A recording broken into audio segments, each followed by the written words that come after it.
Listen, man. They call me the problem, but you could call me the can man, because anybody can get it. Africans, Americans, Dominicans, Mexicans, anybody can get it.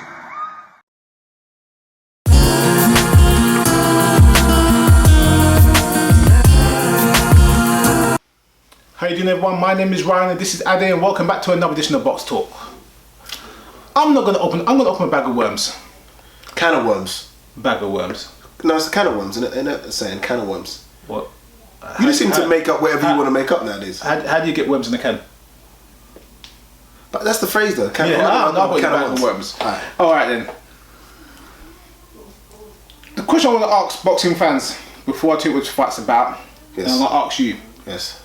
How do you fight John Guzman in 2012? Yes. Don't fight again until you fight Solomon Mbaye in 2013. Yes. Then you fight Jesse Vargas in 2014 and lose. Yes. Then get a world title shot for the WBA title. Do you want me to answer that question? Yes. So I need 2 words. And the first one is Al. Do I need to tell you what the second word is? Al Heyman. Al Heyman. If Al Heyman is your manager, Al Heyman is obviously God. Yeah. Obviously, I didn't know this, obviously, having not gone to church for a couple of months. Al Heyman is obviously God. He can do what he wants to do. Second question I've got to ask you. Yes. I'll ask you guys out there.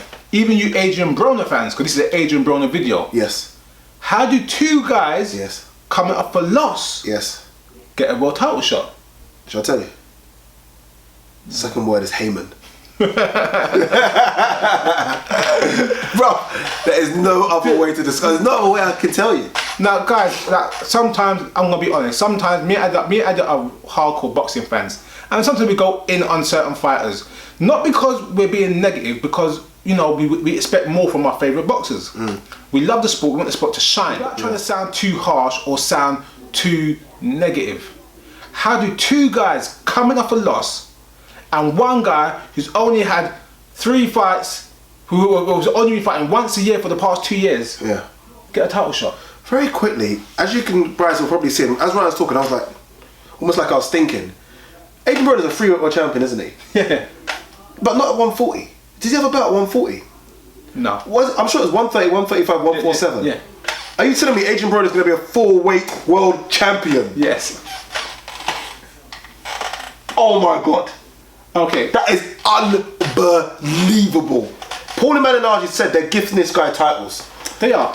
Adrien Broner has more lives than a cat. Adrien Broner at 130 and 135 looked like an animal. Yeah. He looked like he had the potential to go wherever he wanted to go. And then after the Gavin Rees fight, he just jumped up to 147. he just lost his desire. Yeah. There's no way you can be a 135 fighter. Guerrero did it, but it was for money. Guerrero did it, it was different reasons. And Guerrero wasn't getting no fights. No, Guerrero was inactive for ages, so and actually grew into the weight more. Yeah. There's no way you can be a 135-pound king, and I genuinely believe he would have beat anyone at 135. Adrien Broner looked too fast, too strong, and a bit of everything. Although I'd like to have seen him versus Mickey Garcia, but that's a fight that. And you had Ricky Burns was available at the time. No, I'm just saying that but at the time, these were the guys around him. He had options apart from me. There was options there. There was options. But 147 just was calling. Everyone was like comparing him to Mayweather, and you're going to be the next this and next that. We've done so many Broner videos, but this one I struggle. Normally it's Ryan going in and I'm sticking up for him, and I'm going to stick up for him just a little bit here. And this is what pays. Sorry, I'm going to. He shows me signs. Look, I still believe in you, Broner. I still believe in you. He shows me signs. Even in that Porter fight, even though they weight drained Porter, even though they said you can't make 154, you can't go hydrate back up, there was something in that, and maybe it was due to the weight drain. In the last round, he showed me something like, he put a little combination and I thought, about time. Okay. Mentally, he's gone. He needs someone. I don't know. Who was his coach, by the way? Who was his trainer? His Satterfield. He's been with him for a while. Yeah, Mike Satterfield. He needs a trainer where he's the boss. Yeah. Even when he goes back to the corner, he's like, I know what I'm doing. Yeah. He needs someone to say, you don't know what you do. He knows who he needs. Yeah. Who does he need? Let me see if we're on the same page. Teddy Atlas. Nah, Teddy killing me. You crazy. Teddy has put a gun to his head like he's Tyson. We don't need that. No, we don't need that. Who does he need? Who do you think he needs? Hopkins is past trainer. Brother Nazim.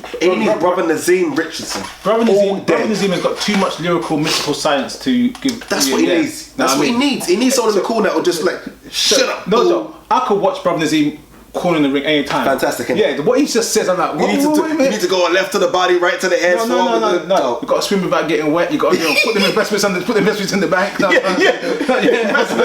Get the tire out the trunk. No, I mean, I'm there got my pen and paper. Like, hold on, get the tire out the trunk. All right, then I got to use that one next week. Watching this show all about the billions. I was watching a video on Fight Hype, and the guy had at that particular point no desire. Yeah.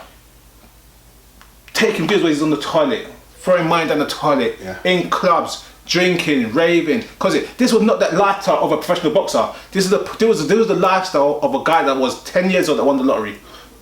That's how it is though sometimes. What I will say, and look, I'm not blaming his friends and confidants, whatever, but his hangers-ons piss me off. You see them and they're all like doing the dance, and I think, can't one of them just say, Broner, dude, you need to win. You know the problem is, Broner loses, he still gets paid. No. Broner obviously got, I don't want to think how much Broner got paid compared to Porter for that fight. Broner then loses and he's offered a world title shot. Yeah. Broner loses and he's offered another world title shot.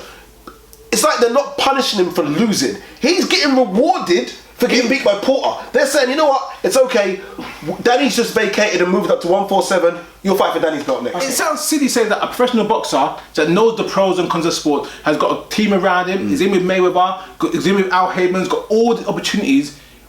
How can you not know the sport? It's a silly question, but it's like he doesn't respect himself enough to do right by the sport. Yeah, I watched, it's funny because I watched, did he fight on the Mayweather undercard? Did he fight Maidana? Mayweather was getting his hands wrapped, and he was watching a video of Berto walk into the ring, and even Mayweather said, man, I told this guy about this playing. He's got to stop playing. Yeah. And that's Mayweather, who's this, the most showman. Mayweather knows when to be showman and when to be serious. Yeah. And you see Mayweather in camp, like you said, he doesn't go about 154, 160 max. He knows how to be serious, and that's why he can do all the funny stuff. If he hydrates properly. That's another video. So let's go with the fight. The guy is fighting, I can't pronounce his name at all. And we got criticised for not being able to pronounce names properly. I'm sorry, these names ain't English. They're not Paul, Smith and Robert. Or Ryan. Shall I try? Khabib Al-Kaberdiv. No, I'm not trying to say this guy is not a good fighter. Yeah. I'm not saying this guy is not a talented fighter. Yes. But the guy's been basically fighting a part-time career for the past 2 years-ish. The guys on his record that he's fought in the past 2 years, what I just mentioned, was John Guzman, who is, let's be fair, 10 years past his prime. 135 guys, well really. Yeah, great 10 years ago, great. Oh, fantastic. Watch a training video go with Guzman around 2000, miracle. Yeah. Watch Nate Campbell 5 years ago. Yeah. He fought Nate Campbell. Yeah. Yeah, this guy. Solomon Bay. Yeah. Was good. A lot of 7 years ago. Yeah. Was good 7-8 years ago. Yeah. Jesse Vargas, good fighter, but he lost to Jesse Vargas. The part I'm making is, again, this is set up for Adrien Broner to look good. Yeah, you're fighting a guy that is, I can't say style-wise, but career-wise is made for you. Yeah. He's not that serious. He's not that active. He's not that good. He's coming off a loss. Yeah. Here's a world title.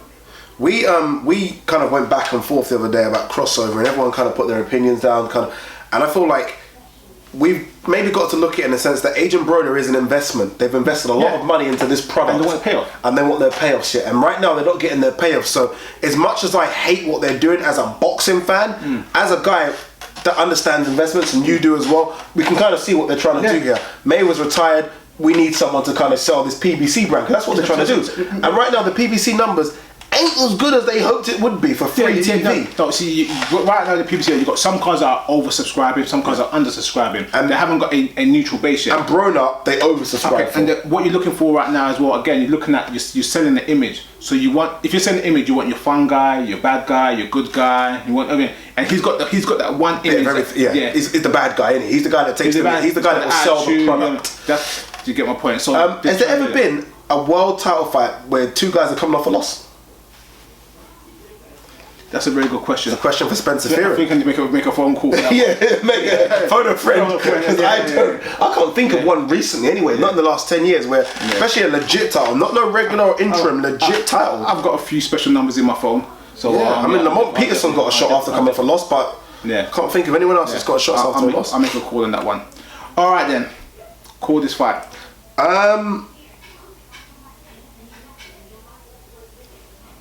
I'm going for a Broner win, obviously, but Broner's just not as good as I thought he was. That's just facts now, unfortunately. He's a good boxer, but for a guy his age, he doesn't move his legs. He's got good hands, he's got a good body, lateral movement, but honestly, from below you think those legs don't belong to him. Those legs don't belong to Broner. He moves his body and then throws a straight right. That's what he does. You kind of know what he's going to do. Yeah. I'm about to say something very racist, so I'm going to stop. I got Broner by stoppage in this fight. This fight is placed, made to order. No, you got McDonald's. Did he stop Melina? Or was it points? Comfortable points. Points. And before that, Emmanuel Taylor, in the last round, but got the knockdown as well. No, you got McDonald's and you say, can I have a Big Mac? They've got about 100 of those in the back thing for you, ready to go. Yeah, and then it's an order. This is a fight is made to order right there. You know what you're going to get. Yeah, no, it's a shame. It's a Broner stoppage mid-rounds, easy. And he's going to dance around the ring and say how bad he is and how easy it was, and he'll take on anyone. He wants a rematch with Madonna. Porter's nothing. Porter got lucky. He wants Porter again. I know. I already could hear it in my ear already. The post-fight interview. But there you go, guys. Broner's fighting the guy whose name I won't and can't and shan't pronounce for a 140 WBA. Danny Garcia's vacant belt now. Obviously, Danny Garcia going to 147. Even though Garcia can come back and claim these belts if he loses at 147. With the WBC. Oh, he won the WBC, yeah, of course. So this is a fight. It's a real fight. It's a title fight. Why? It's a real fight. It's a title fight. No, is it a real fight? Two guys are coming off losses. Big mac and cheese, please. Yeah, two guys are coming off losses and they both got title shots. Al Heyman, a lot of people are happy with these fights, a lot of people are not. This is one of those where we're not happy with it, but it's Broner, so we're giving you the video. Tell us what you think. Does Broner win? If he does win, where are you with Broner? Tell us where you think, because yes, he's a crossover star. Yes, people know him, but he's just not that good a boxer, is he? 140 has got a few monsters in there that will be happy to fight him. Matisse wants him. Provodnikov will want him. I don't know. Let us know what you think. Email, tweet, subscribe. Thanks very much for watching another edition of Box.